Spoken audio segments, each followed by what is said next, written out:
Muy buenas tardes, gracias por venir. Aquí estamos en el curso que se llama La Doctrina de Dios. Estamos en la 6ª clase y en esta clase vamos a estar considerando otra vez, pero más detalladamente, los atributos de Dios. Pero voy a estar explicándoles por qué después de orar. Oremos, por favor. Gracias, Padre, por darnos este privilegio de estar una vez más en estas clases. Gracias por tu presencia. Bendícenos con tu sabiduría. Enséñanos acerca de quién eres. Ayúdanos a recibir en esta noche una nueva aclaración de quién eres, así como tú nos has revelado a través de las Escrituras. Te pido que tú nos bendigas y nos enseñes para que podamos conocerte mejor y obedecerte más efectivamente. Todo esto para la gloria de Cristo te lo pedimos. Amén. Muy bien, atributos.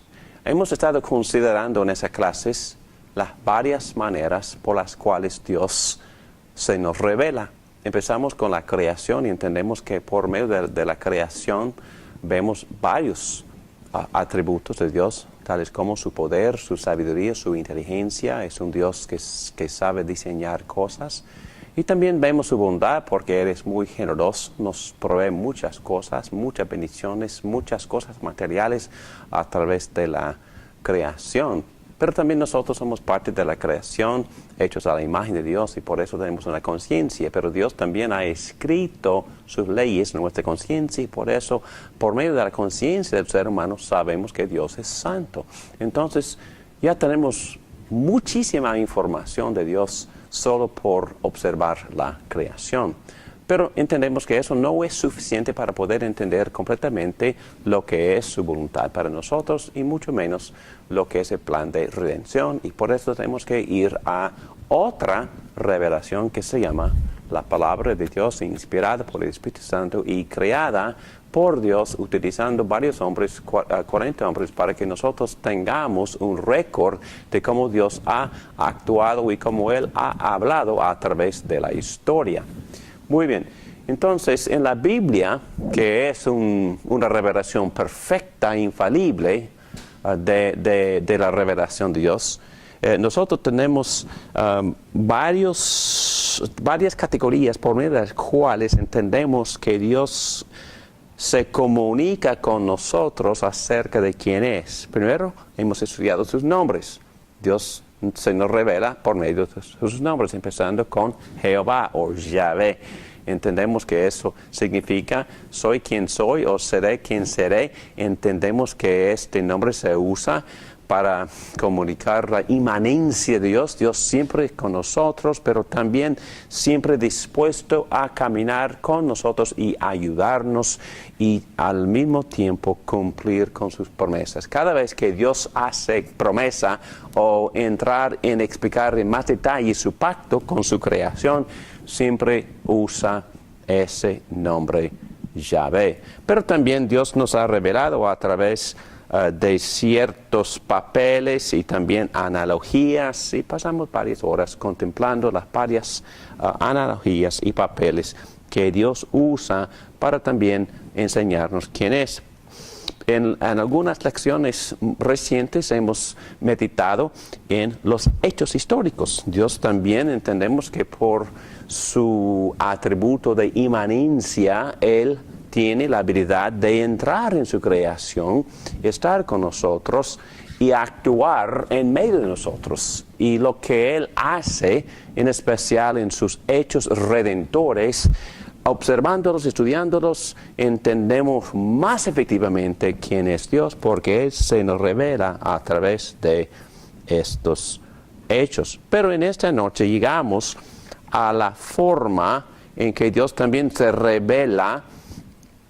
Y esta forma o este método se llama atributos.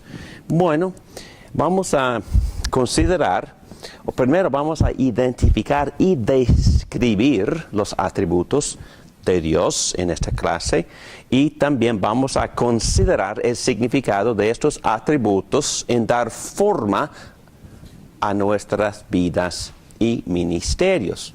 Bueno, ¿por qué estudiamos atributos? Razones, aquí en las notas, en página 43, bajo la introducción vemos esta aceptación.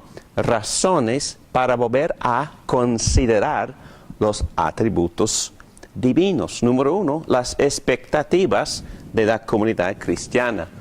Bueno, es una forma muy común. A través de la historia, la Iglesia ha considerado los atributos.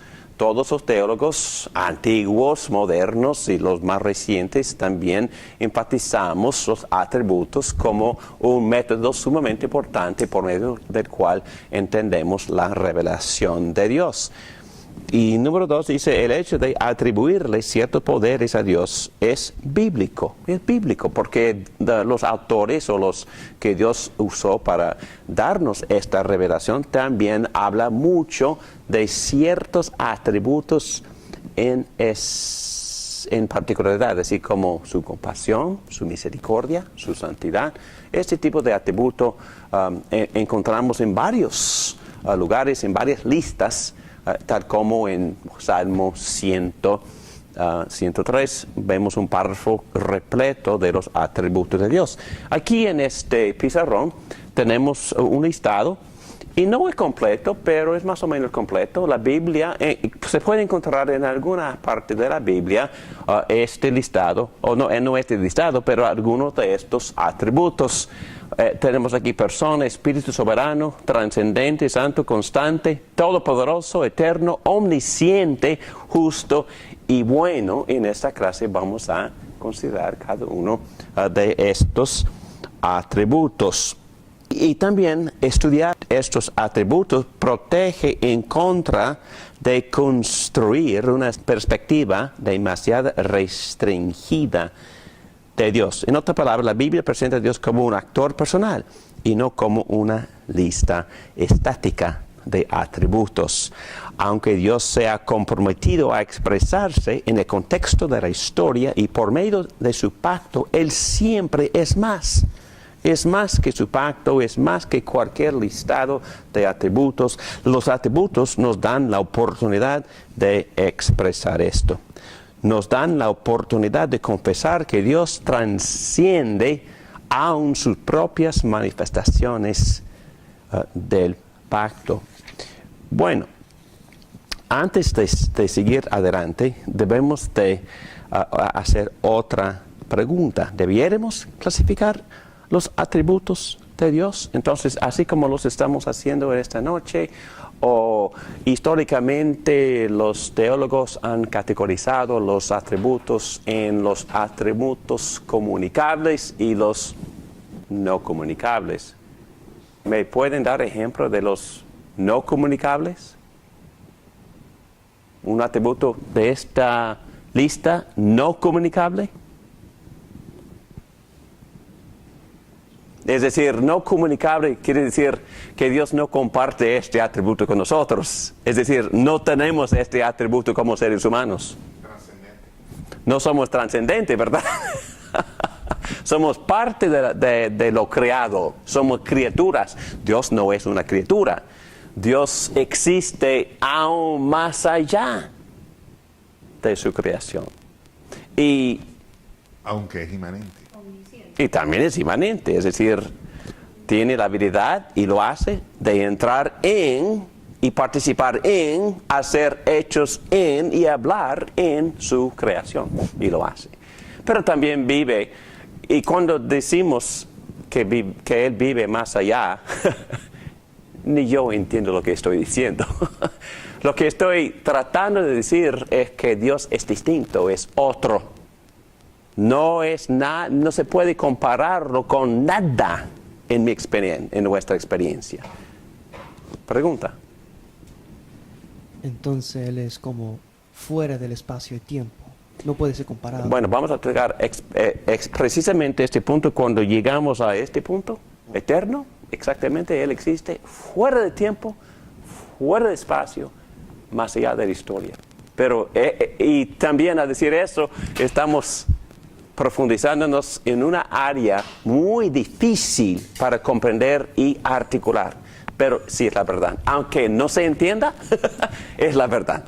Muy bien. Entonces no somos ni eternos ni trascendentes.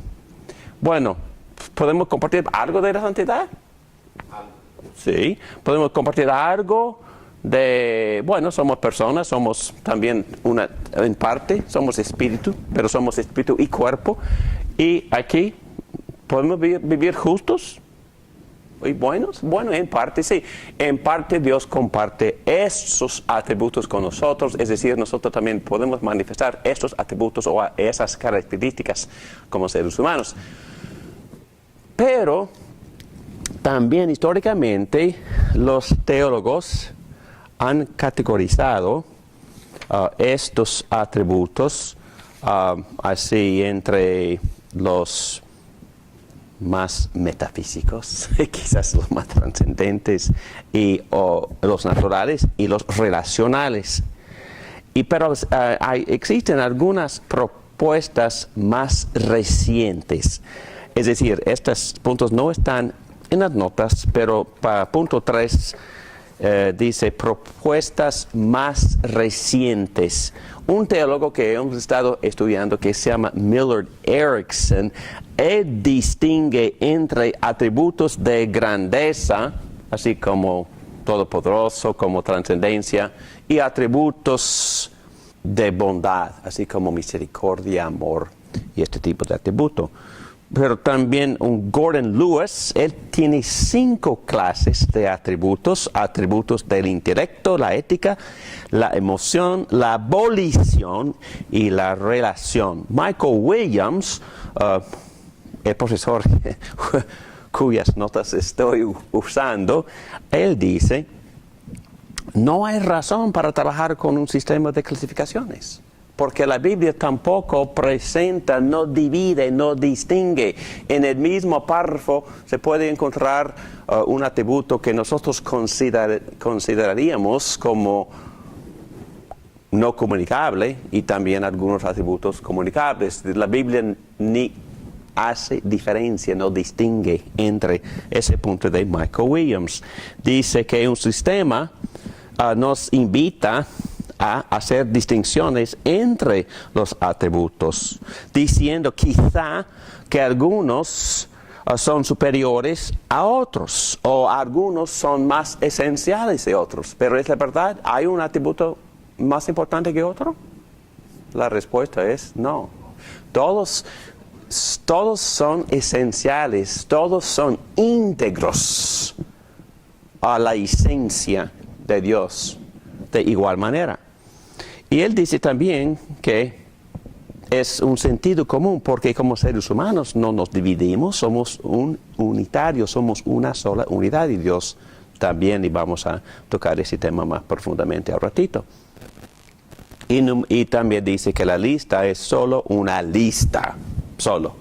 Y obviamente vamos a llegarnos a estudiar cada atributo, pero debemos de tener en mente la importancia, porque Dios, de todos, porque como persona Dios es una unidad simple.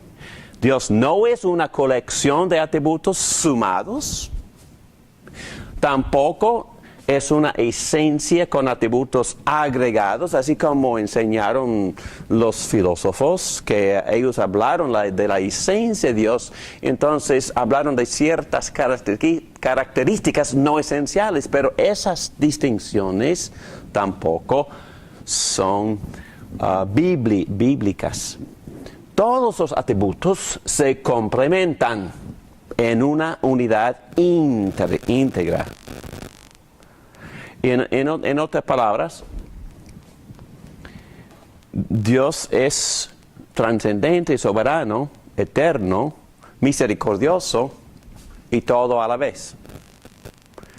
Y una pregunta, cuando Cristo fue colgándose de la cruz, ¿cuál de los atributos de Dios estaba siendo manifestado? Entonces, Algunas personas dicen, bueno, mi Dios es puro amor. Es la verdad que se puede decir que, bueno, este atributo define a Dios y los demás no son importantes. ¿Es correcto hablar así? No, para nada.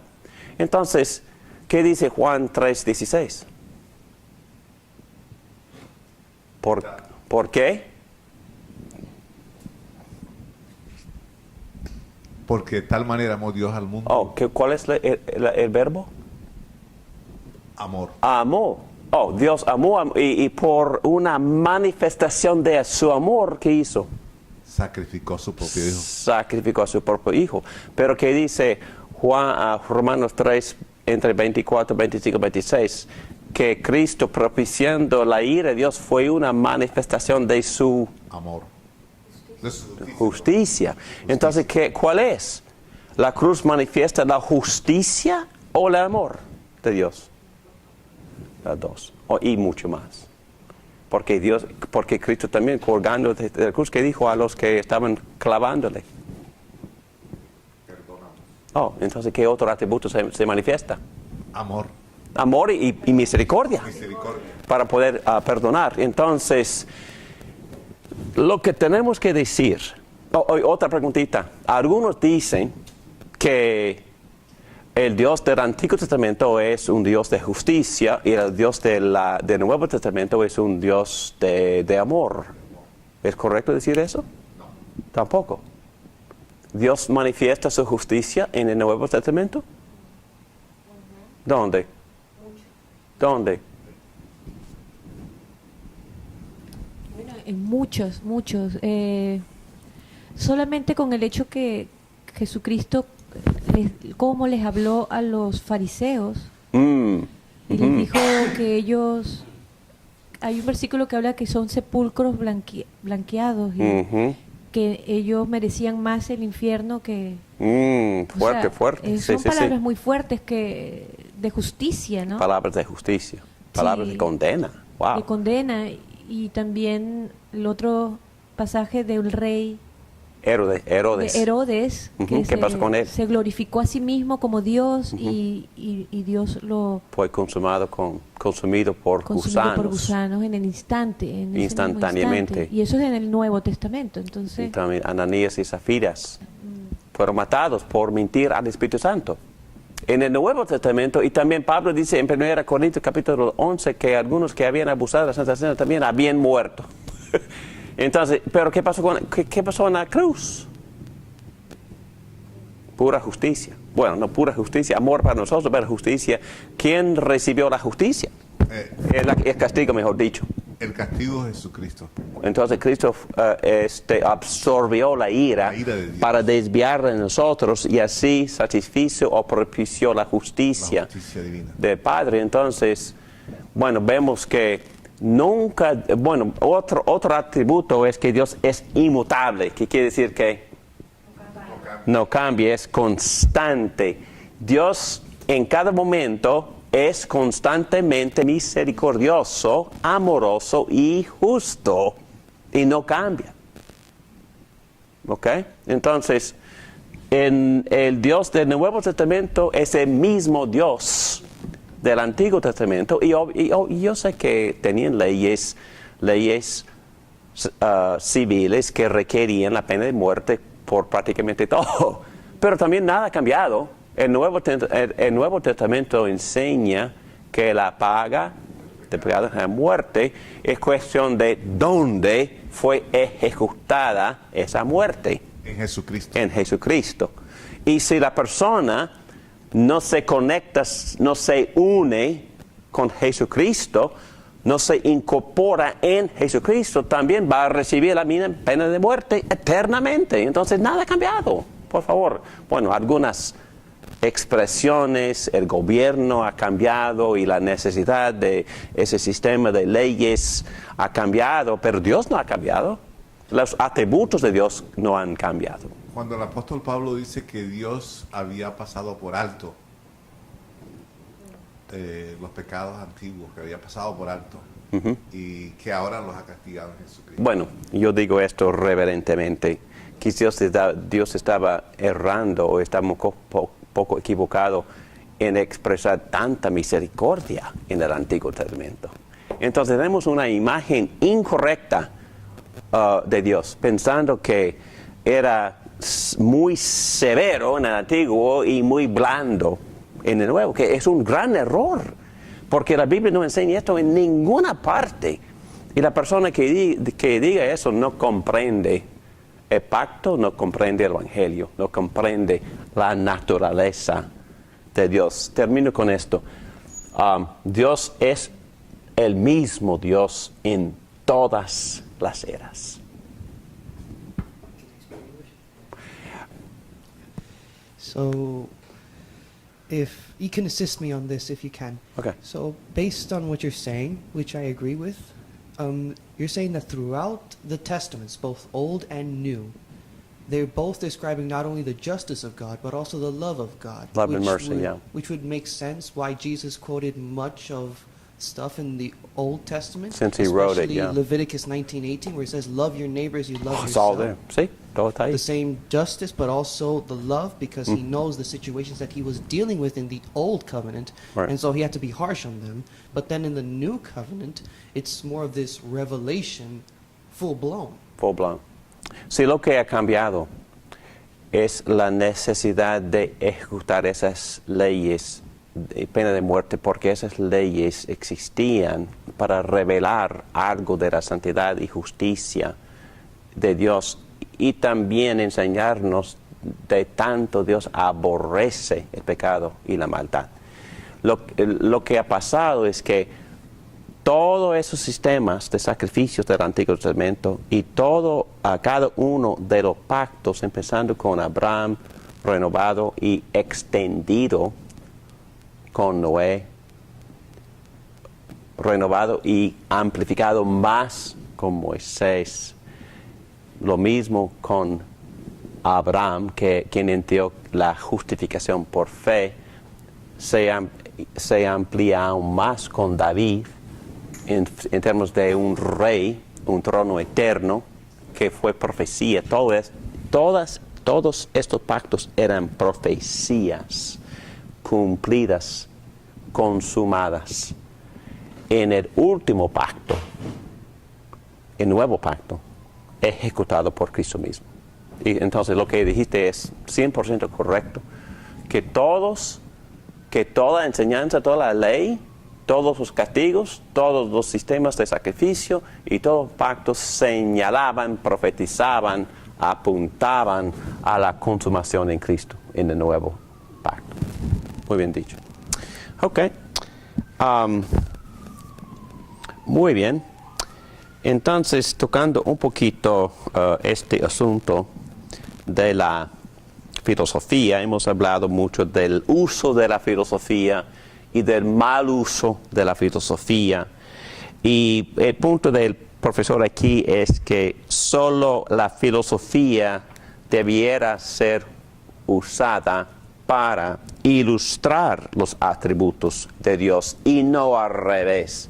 Es decir, no crear una definición de Dios basada en la filosofía e empezar a ilustrar esa definición hecha por filósofo, ilustrarla por los atributos bíblicos. Al revés, está bien, es apropiado ilustrar quién es Dios e ilustrar un atributo por la filosofía, eso está bien. Y no voy a dar ejemplos ahora, pero cuando hablamos de la Trinidad, vamos a ver cómo la filosofía nos ayuda mucho en comprender que Dios es una sola esencia, hecha de la misma sustancia, pero que consiste en tres personas. Estamos hablando ya de filosofía, pero esos puntos filosóficos nos ayudan a entender lo que la Biblia sí enseña acerca de la Trinidad, que Dios es uno, pero que existe en tres personas, y la Biblia lo enseña en todas partes. Bueno, en todas partes, empezando con Génesis. Vemos esas enseñanzas, y en la clase que viene, clase 7, vamos a profundizarnos en esa revelación. Muy bien, aquí tenemos estos textos que son textos para que nosotros aprendamos que no cometamos idolatría, es decir, no adoramos a un Dios inventado por el hombre, ni adorar a un Dios inventado por la filosofía. Adoramos a Dios que se revela por sí mismo a través de este libro, así como el Espíritu Santo nos ilumina para poder entender quién es esta persona. Muy bien, pero yo leo esto de todos modos. No te hagas ningún ídolo, ni nada que guarde semejanza con lo que hay arriba en el cielo, ni con lo que hay abajo en la tierra, ni con lo que hay en las aguas debajo de la tierra. No te inclines delante de ellos, ni los adores. Yo, el Señor tu Dios, soy un Dios celoso. Cuando los padres son malvados y me odian, yo castigo a sus hijos hasta la tercera y cuarta generación. Por el contrario, cuando me aman y cumplen mis mandamientos, les muestro mi amor por 1000 generaciones. Bueno, Deuteronomio 5 dice más o menos lo mismo. Entonces, lo que nosotros estamos enfatizando aquí es que nuestros conocimientos de Dios se derivan de Él, no de nuestras mentes. La filosofía sirve al Evangelio y no viceversa. La filosofía no debe forzar el Evangelio en su propio molde, pero la filosofía se puede usar para ilustrar algunos atributos de Dios.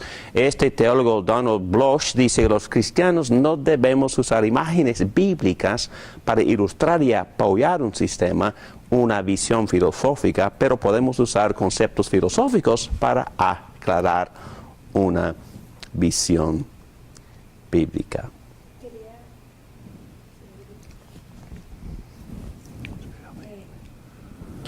Solamente que donde dice nuestro conocimiento de Dios se deriva de Él y no de nuestras mentes. Me encanta. Muy bien, muy bien. Me trae mucha tranquilidad porque qué bueno que Dios nos diga cómo es Él y su voluntad, porque si no nos lo dice, si no nos lo hubiera dicho, pues seríamos un mundo creando millones de dioses diferentes, ¿no? De acuerdo a mi criterio y cualquier persona del mundo pues tiene su propio criterio, pero no podemos porque Dios ha dicho quién es Él, cuál es su voluntad y en qué quiere que le obedezcamos. Entonces ya Él puso los parámetros. Entonces, muy bien dicho, no puedo mejorar lo que has dicho. Es más, Dios no es, yo digo esto reverentemente, Dios no es diferente a Carmen. Yo tengo una imagen de quién es Carmen, pero quizás yo puedo estar bien equivocado. Y para poder corregir mi imagen, ¿qué hago? Okay, tengo que hablar con Carmen, conocerla, escucharla y hacerle preguntas y escuchar bien lo que ella me diga acerca de sí misma. No, Pastor David, así soy yo. Yo soy una persona que, mi historial es este. Bueno, yo tengo experiencias aquí y acá y estas experiencias me han formado, por eso pienso así. Entonces mis padres me enseñaron esto, entonces he estudiado la Biblia y ya mi carácter ha cambiado y ya pienso, entonces tengo que escuchar y hasta tomar notas. Yo tengo un amigo siempre que habla conmigo diariamente y a veces se me olvida lo que me dice y después de 6 meses me dice, me asume de que estemos sobre la misma página y no, pero porque no estoy entendiendo lo que él me está diciendo. Y él dice, pues David, no tomas notas. Es decir, para poder conocer a Dios tenemos que tomar notas, porque Dios está hablando constantemente y vamos a ver aún en esta lección que es pura idolatría no tomar notas y a la vez crear una imagen. Mi Dios es así. no, yo preferiría que Dios fuera así, entonces vamos creando, vamos fabricando. Había un teólogo antiguo que dijo que el ser humano es una fábrica de ídolos. Nosotros estamos creando imágenes falsas de Dios constantemente y hemos visto que el gran problema del ser humano, número uno, deja de darle gracias al Dios como Él se ha revelado. ¿Y qué hace? Empieza a adorar al hombre de imágenes. Cualquier parte de lo creado. Entonces, idolatría define en hacer prioridad de cualquier parte de la creación. Puede ser una parte muy buena, puede ser mi propia esposa. Si ella es mi prioridad y no Jesucristo, idólatra. La palabra de Dios dice, mi pueblo se pierde por falta de conocimiento. Es muy importante porque por no conocer, por eso entonces nos perdemos. Muy bien dicho, correcto. Entonces, y es más, Dios nos ama tanto que Él se nos ha revelado, así soy, así actúo, mírame actuar, así soy. Sí, entonces hay que mirarlo constantemente para poder conocerlo, y conocerlo es salvación, conocerlo es sabiduría, conocerlo es bendición, conocerlo es prosperidad en el sentido bíblico. Es vida, conocerlo es vida, no conocerlo es muerte. Y tenemos ejemplo de Jesús que se apegó mucho a las Escrituras, en todo la citó. Sí, porque él le gustó el libro que él había escrito, ¿verdad? Pedro dice que en 1 Pedro capítulo 1 versículo 10, que el Espíritu de Cristo estaba dentro del profeta diciéndole acerca de los sufrimientos de Cristo y las glorias que han de venir. Y en otras palabras, el Espíritu de Cristo guiaba a los profetas del Antiguo Testamento mientras escribían un libro acerca de Dios, revelándonos acerca de quién es Dios por presentarnos a la segunda persona de Dios, Jesucristo, quien vino para decir, el que me ve a mí, ve al Padre. Muy bien. ¿Otra pregunta? Respecto a todo lo que hemos escuchado, yo quisiera agregar que lo único que Dios no puede hacer es negarse a sí mismo, o sea, ser injusto. Entonces Él es todopoderoso, pero a la vez Él es justo, su esencia es así. Entonces, muy bien dicho. Yo creo que, gracias por decir eso, porque más adelante vamos a considerar este punto, pero para no olvidarme. Hay cosas que Dios no puede hacer. Y mencionaste una. Dios no puede negarse a sí mismo. ¿Qué más? Dios no puede mentir. No puede ser injusto. En otras palabras, Dios no puede hacer nada que vaya en contra de su naturaleza y de sus propósitos. Tiene que cumplir con lo que es permitido. Tiene que siempre ser consistente con todos estos atributos. Entonces no puede errar y no puede cambiar, no puede ir en contra de sí mismo. Muy bien, vamos a hablar ahora de, hemos tocado solo un atributo, Dios es una persona. No, ni hemos tocado ese punto. Vamos a empezar a tocar los atributos, empezando con el primer atributo que tenemos aquí en las notas. Dios es una persona. Bueno, no sé, es un poco difícil definir lo que es una persona, pero quizás según este profesor, usando un término filosófico, es un ser autoconsciente, capaz de sentir. Yo añadía capaz de pensar, contemplar, sentir, expresar voluntad, escoger y actuar. Entonces, una persona tiene por lo menos un intelecto, un albedrío, y también tiene emociones. y tiene mucho más, pero estamos definiendo lo que es una persona y más adelante la Trinidad nos ayuda a entender un poco más de esto. Y por supuesto tenemos este apoyo de las Escrituras. Hemos visto ya que Dios tiene un nombre y no voy a meterme otra vez en esta discusión, pero entendemos que ese nombre tiene este significado cuando Dios dice, yo soy quien soy, yo seré quien seré. ¿Cuáles de estos atributos Él está manifestando por el uso de ese nombre?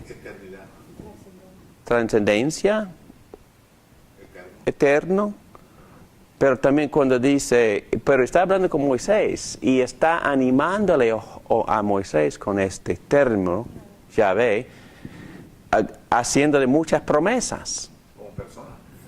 Fiel. Quizás está manifestando su constancia. Y filosóficamente hablando, su inmutabilidad. Dios no cambia. En otras palabras, Moisés, lo que yo digo aquí es irrefutable, no es cambiable, porque yo no cambio. Yo no puedo cambiar. Yo no puedo fallar en cumplir con estas promesas. ¿Recuerdan cuando Dios estaba haciendo promesas parecidas a Abraham? Y cuando el autor de los Hebreos comentó sobre esta promesa, dijo que Dios no solo prometió, sino juró para dos cosas inmutables de un Dios que no puede mentir, el hombre queda bien animado y confiado. Entonces, cuando Dios usa este término o este nombre, Yahvé, traducido Señor, literalmente hablando en hebreo, yo soy quien soy, Cristo mismo usa el término también entre los fariseos y ellos entendían que Él estaba diciendo que era divino y porque ellos buscaron Lo querían matar. piedras para apedrearlo. Y lo que Dios está diciendo es que puedes confiar en mí, voy a estar contigo, voy a caminar contigo para cumplir yo la promesa en tu vida. Mírame, yo voy contigo, seré quien seré, soy quien soy fiel, siempre cumplo con lo prometo. Entonces, por el uso del nombre, Dios revela algo significativo de su carácter, de sus atributos. Muy bien. B, Dios entra en actividad y relaciones recíprocas. Ya hemos estudiado esto, no voy a volver a leer estos textos, pero estamos definiendo una persona. Una persona es la que tiene relaciones con otras personas, son relaciones recíprocas y Dios también entra en relación con su pueblo para tener una relación recíproca. Se dice, se puede orar. Entonces, no nada más Dios habla con nosotros, y tengo que enfatizar esto, porque normalmente nosotros pensamos que nosotros somos los únicos que estamos orando, o hablando, pero Dios es el que siempre habla primero y habla constantemente.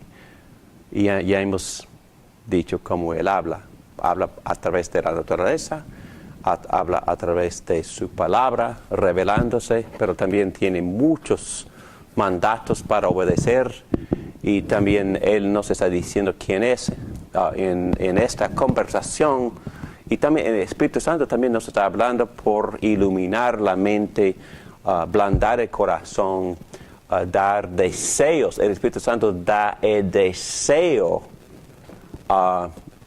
tocando nuestras emociones, dándonos el deseo de amar a Dios y obedecerlo y poner en práctica lo que Él ha revelado según su propia voluntad.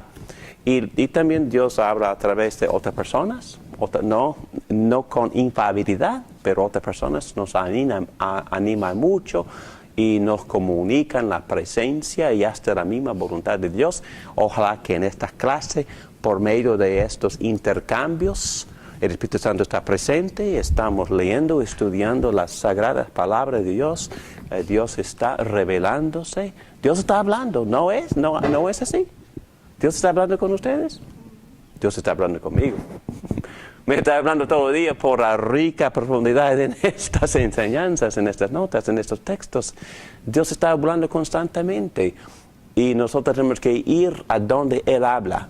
Él habla en la iglesia, Él habla a través del maestro de la Biblia, habla a través de la Biblia, tenemos que leerla, habla a través de nuestra vida contemplativa, nuestra devoción, nuestra oración. Y la oración es cuando nosotros le respondemos. Bueno, pero Dios habla mucho y nosotros pensamos que somos nosotros que estamos hablando constantemente. No, hay que escuchar la voz de Dios porque Él tiene mucho para decirnos. En cuanto decías que cuando uno está escuchando la palabra, está escuchando a Dios, porque el apóstol Pedro, cuando llega donde Cornelio le dice, ahora estamos en la presencia de Dios, y era Pedro quien había llegado. Sí, así es. Muy bien. Implicaciones. Nuestra relación con Dios es una relación personal y moral. Es decir, es íntima, pero también Dios nos obliga, entra en una relación así como amigo, como redentor, pero también como rey. Y como rey nos obliga y tenemos que obedecerlo. Podemos orar a Él y también este tipo de enseñanza bíblica, en este tipo de enseñanza tenemos que insistir en que la Biblia no enseña panteísmo, no enseña emanación, y entendemos que si Dios es una persona, el objetivo del cristianismo es relacionarnos con esta persona distinta. Se llama Dios, es una persona distinta, es un individuo. Entonces tenemos que decir que ciertas religiones orientales están equivocadas porque su objetivo no es relacionarnos con una persona, sino retirarse hacia adentro a través de la contemplación con la meta de perder la identidad individual y la autoconciencia y ser absorbido en la totalidad. Se llama nirvana. Entonces, la Biblia enseña otra cosa. Dios es una persona. Y una persona con quien todos los actores de la Biblia tienen como propósito relacionarnos con esta persona distinta, este individuo. Entonces,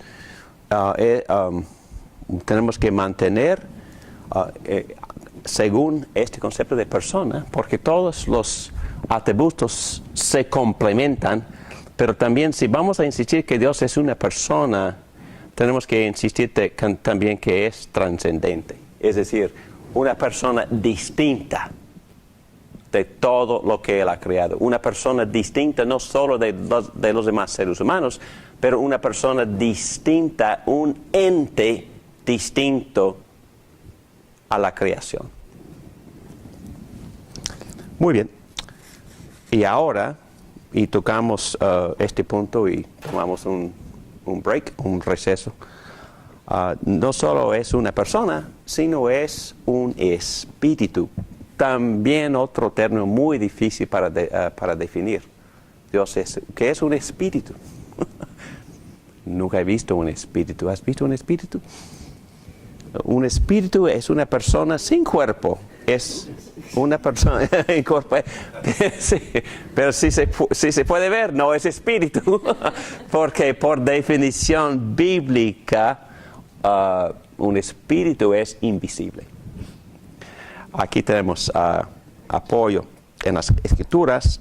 Deuteronomio capítulo 4, versículo 15, el día que el Señor les habló en Horeb en medio del fuego, ustedes no vieron ninguna figura.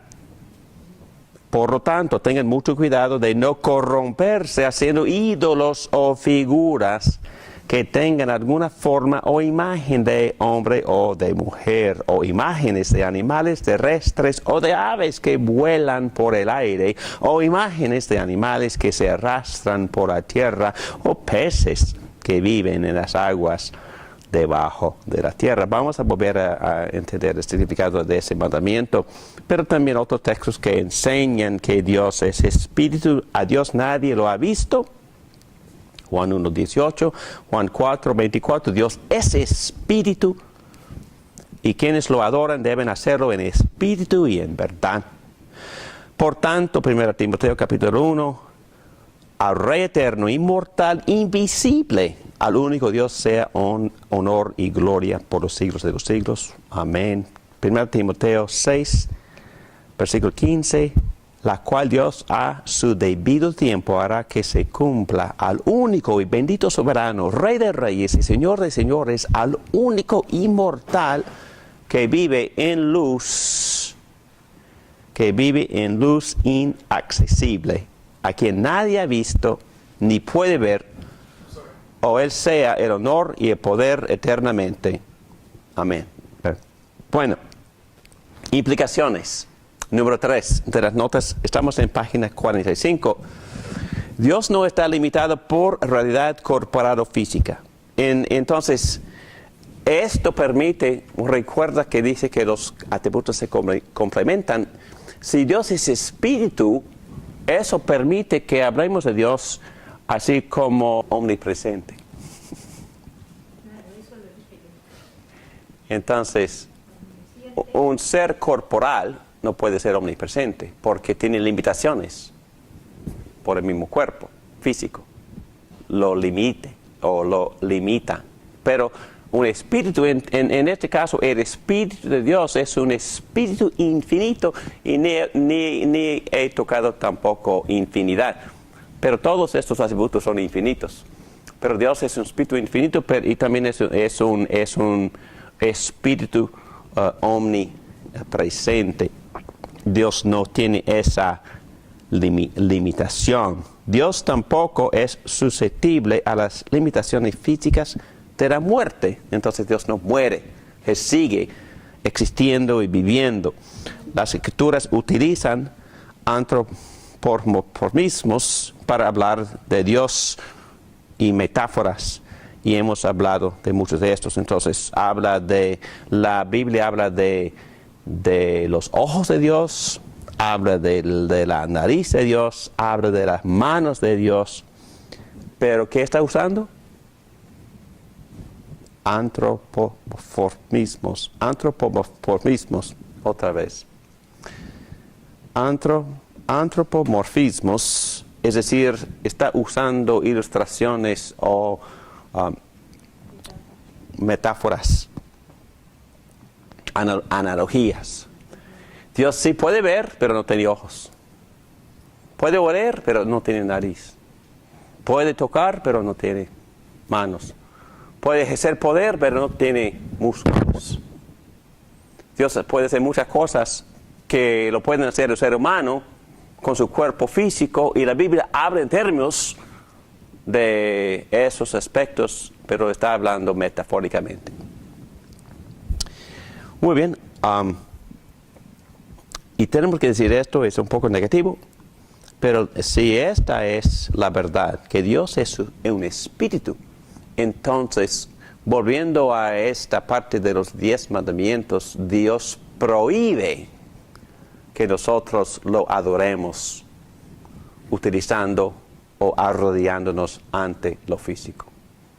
Y en todas partes de los 10 mandamientos, en todos los sermones de Moisés, en Deuteronomio, Dios prohíbe que nosotros lo adoremos usando imágenes, cualquier tipo de estatua, cualquier símbolo, cualquier joya o cualquier cosa que hacia o en la cual nosotros metemos un significado espiritual. Son cosas supersticiosas. Y si sea como las regiones de animismo, es decir, regiones que adoran la roca, porque en parte es divino, es espiritual, o el árbol, o un animal, o cualquier cosa superficiosa. Son tres cosas físicas que Dios nos ha ordenado para que la iglesia las usara en su culto de adoración. Solo tres cosas físicas. ¿Cuáles son? ¿Cuáles son los elementos que Dios ha introducido en nuestro culto para ayudarnos a adorar? La Santa Cena. ¿Qué tenemos? La mesa, tampoco. Yo digo esto porque un hombre se enojó con su pastor porque quitaron la mesa. La mesa no es sagrada y ni es parte de lo que Dios ha ordenado, pero el pan sí, y el vino sí, y el agua en el bautismo. Tres cosas nada más. Y ni estamos adorando esas cosas. ¿Ok? Esas cosas se llaman, aún para el protestante evangélico, aún para el cristiano reformado, esas cosas se llaman sacramentos. ¿Qué es un sacramento? Bíblicamente hablando, un sacramento, si sea circuncisión del Antiguo Testamento o las Pascuas del Antiguo o la Santa Cena del Nuevo o el bautismo del Nuevo, son señales y sellos. ¿Qué es el uso de una señal? Muestra. Es que me gusta mucho que este mismo profesor, Carlos, este fin de semana también usó esta misma ilustración que he estado usando por siglos. Que si estamos de viaje y vemos un anuncio, una señal que diga, oh, estamos viajando desde Houston a San Antonio, y la señal dice que San Antonio queda 99 millas más allá. ¿Qué hacemos? Nos estacionamos y empezamos a comprar tortillas. No estamos en San Antonio todavía. Solo estamos en la señal. Entonces, ¿cuál es el uso de señal? Indicarme que tengo que todavía manejar un poco más para llegar a San Antonio. Entonces, el bautismo es igual. No hay nada inherentemente efectivo en el agua, ni en la persona que está administrando el bautismo. ¿Dónde está lo más significativo? ¿Qué es lo que el bautismo está señalando? Bueno, Pablo dijo que señala las promesas del pacto para salvarnos. Entonces, una persona que está recibiendo esa señal está recibiendo todo lo que la señala. Incorpora. Ok, entonces, ni esa persona administrando, ni es el agua, no, es lo que el agua como señal señala. Entonces, los teólogos usan este tipo de lenguaje. Hay que tener cuidado de confundir la señal con lo señalado. Y muchas personas lo hacen. Dame esa agua santa. O hasta, perdóname, voy a meterme, van hasta el río Jordán para su bautismo verdadero. Muchos evangélicos lo hacen. Pura superstición y idolatría. No hay nada especial en ese agua. No hay nada especial en ninguna agua. Lo especial es el objeto. El agua señala todos los beneficios, la pureza, el perdón, las promesas de Jesucristo. Entonces, funciona como medio de gracia porque me hace recordar de todo lo que Dios me ha prometido y todos los beneficios que yo tengo en Cristo. ¿Ok? Entonces hay que tener cuidado. No hay lugar especial, ni hay tierra santa, más allá de la tierra completa. Toda la tierra es santa. Había una tierra santa por un periodo porque Dios estaba poco a poco revelándose. Tampoco hay templo santo, no hay edificio santo. El lugar en que la gente se congrega para adorar, la congregación es santa, pero el edificio es un edificio. Podemos ir a la calle y sentarnos con las luces, con extensiones debajo del árbol y tener la clase o tener el culto. Es igual. ¿Qué dijo Jesucristo? Ni en este monte, ni en Jerusalén, cuando el Mesías viene, los verdaderos adoradores adorarán al Padre en espíritu y en verdad. Entonces, no importa el lugar, no importa los muebles, no importan el púlpito. Bueno, son cosas que nos ayudan, por supuesto, pero no tienen ningún significado espiritual, es mi punto. Ya me he metido suficiente, ¿verdad? Ok, seguimos. Implicaciones. Entendemos que Dios es un espíritu y tenemos que adorarlo en espíritu y en verdad. Y en verdad significa basado en las cosas así como son, basado en las realidades, basado en las realidades de cómo Dios se ha revelado, basado en la verdad. Y Cristo dice, yo soy verdad. Cristo es el único que puede definir para nosotros lo que es verdadero, lo que es la realidad. ¿Ok? Muy bien. Ahí vamos a descansar y vamos a seguir adelante con soberanía de Dios.